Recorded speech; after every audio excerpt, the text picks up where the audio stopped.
মুসলিমদের দখলে থাকবে, মুর্শিদাবাদের মুসলিমদের না, রাজ্য মুসলিমদের কত ব্যক্তি এখানে আসবে সেদিন প্রমাণ করব। আপনারা হাতির পাঁচ পা দেখেছেন?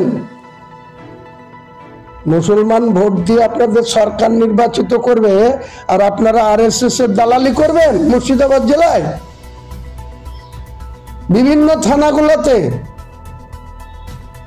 আপনারা বিভিন্ন ভাবে এনআইএর ভয় দেখিয়ে যারা বোমের কিছু জানে না তাদের কাছ থেকে বোম সংগ্রহ করে আপনারা বলছেন যে অমুক জায়গায় রেখে দাও, আমরা রিকভারি দেখাবো, দিয়ে মিডিয়াতে দেখাচ্ছেন। আপনারা নিজেরা কাগজে কলমে দেখিয়ে রাজ্যকে ভুল পথে পরিচালনা করছেন, রাজ্যের প্রশাসনকে।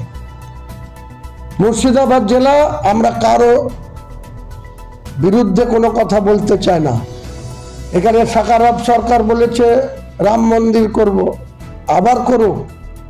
একটা সাগর দিঘিতে শিলান্যাস করেছে, আমি যখন 2024 সালে বলেছিলাম, তারপরে দেখবেন একজন এসে ওখানে সাগর দিঘিতে একটা রাম মন্দিরের শিলান্যাস করেছে। আমি তো নিষেধ করতে যাইনি, তার বিরোধিতাও করিনি।